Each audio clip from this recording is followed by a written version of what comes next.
there's a character table, which we can think of as a matrix with entries in the complex numbers. The columns of the matrix correspond to conjugacy classes in the group, which we usually represent by writing down a representative.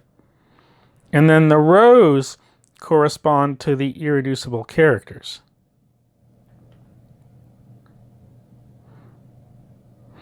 As we've seen, the number of irreducible characters is equal to the number of conjugacy classes, so this is a square matrix. Let me introduce some terminology. A matrix, U, square matrix over the complex numbers, is said to be unitary if the rows of the matrix are an orthonormal basis of the row space. Now, that is easily seen to be equivalent to the following assertion, that if you take U and you multiply it by U star, you get the identity. So U star is the conjugate transpose of U. You transpose the matrix, but also replace every entry with its complex conjugate. Of course, that implies that U is invertible. And in fact, it's equivalent to saying that U star U is the identity. But if you look at that, that turns out to be saying exactly that the columns of U are an orthonormal basis of the column space. Now, in the character table, the rows correspond to irreducible characters, and we have the orthogonality relations for characters. Those relations almost but not quite say that the rows form an orthonormal basis. Here's the precise statement. So I'll define the matrix U. This will be a complex S by S matrix. So its entries will be called Uij, and I'll define it by the formula. Uij is defined to be the ith character applied to an element of the jth conjugacy class divided by the square root of Cj. What's Cj? Cj is a number. It's the order of the centralizer of that representative of the conjugacy class. Or what's the same thing? It's the order of the group divided by the size of the conjugacy class. This matrix is unitary.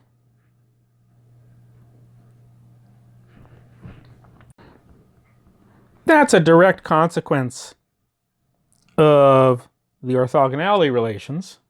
We want to compute the inner product of the ith row of the matrix with the jth row of the matrix. So writing that out, that's the sum over indices, which I'll call k, of uik times ujk bar. Well, let's plug in the formulas. So those entries are basically the characters chi I and chi j applied to gk, but I divided by a square root of ck, so altogether I'll just divide by ck because it will appear twice. Now, if you think about this, what's that number? Well, ck is the order of the group divided by the size of the conjugacy class of gk.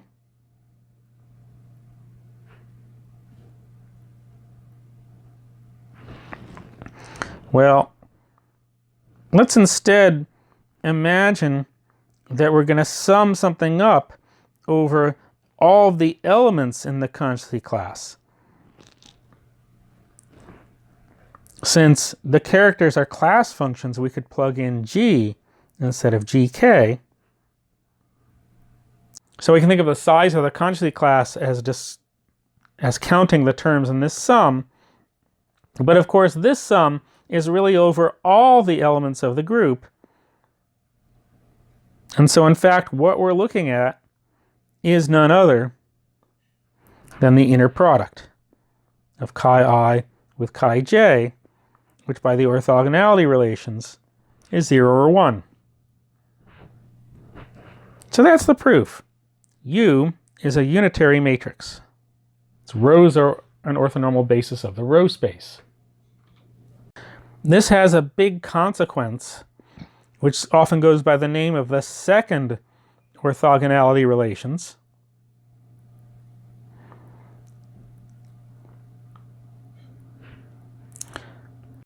So I'll write chi 1 up through chi s. Those are the irreducible characters.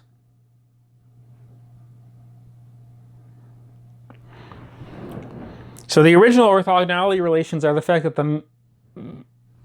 basically the fact that the rows of that U were an orthonormal basis. These relations come from the fact that the columns of U are an orthonormal basis. So the first statement is that for any G in the group, if I take a sum from k equals 1 to s of chi k of G bar, that's equal to this number, which is the order of the centralizer of the element, or if you like, the quotient of the order of the group by the size of the conjugacy class. And then there's a second one. If I have two elements of the group and they're not conjugate,